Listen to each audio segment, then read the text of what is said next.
난민 신청하는 이유는 나라에 못 갔기 때문에 저도 사람이니까 저도 살아야 되니까 나라에 가면 죽을 수도 있어요. 지난해까지 32,733명이 한국에서 난민주의를 인정해달라고 신청했습니다. I feel since I have been accepted by the Korean Refugee Office, I have been okay and I am in a good situation now. 이 가운데 단 792명만 한국의 난민으로 인정됐습니다.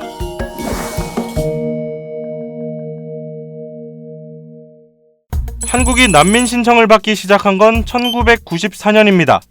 그해 신청자는 단 5명이었습니다. 지난해 신청자는 10,000명 수준까지 치솟았습니다.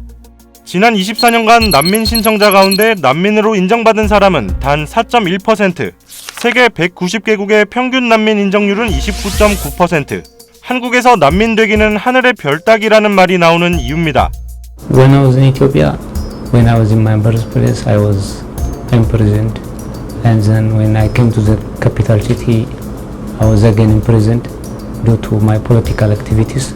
I was trying to get out from my nation because of the political atmosphere. 안다가추 씨는 정치적 견해를 이유로 박해를 받을 수 있다며 한국에 난민 신청을 했지만 1차 심사, 2차 심사 모두 난민으로 인정받지 못했습니다. Interviewer was not interviewing us, detailing. He is not interviewed us in detail my political situation or my imprisonment there in my home nation. So I didn't express the whole story during that interview. 이후 공익법센터의 도움을 받아 소송을 제기했고 법원은 안다가추 씨의 손을 들어줬습니다. 난민 심사는 통상 5번까지 받을 수 있습니다. 법무부의 1차 심사, 여기서 탈락했다면 이의 신청을 통해 2차 심사도 받을 수 있습니다.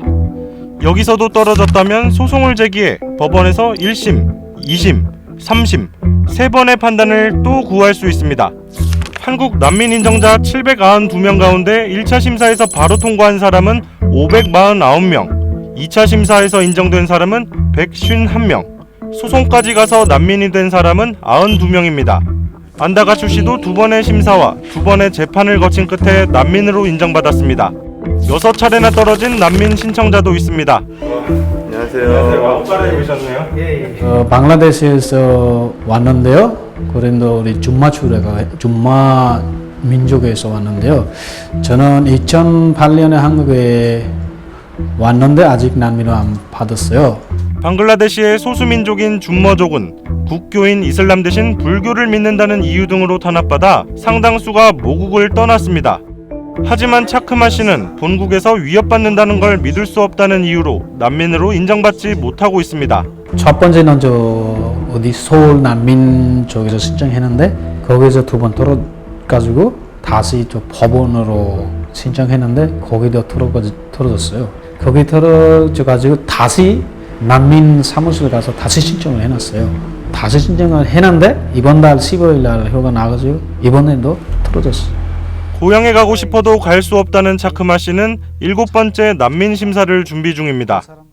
난민 협약 가입, 아시아 최초의 독립적인 난민법 제정, 난민 선진국 대한민국에서 왜 이렇게 난민 인정받기가 어려울까요? 법무부의 1차 심사를 담당하는 공무원은 전국에 37명, 지난해 신청자를 골고루 나눈다면 심사관 1명이 269명을 심사해야 하는 셈입니다. 2차 심사는 법무부 차관 등 15명으로 구성된 난민위원회에서 하는데 지난해엔 6번 회의에서 4,542명을 심사했습니다. 회의 한 번에 757명을 심사한 꼴입니다. 난민 면접이 졸속으로 이뤄졌다.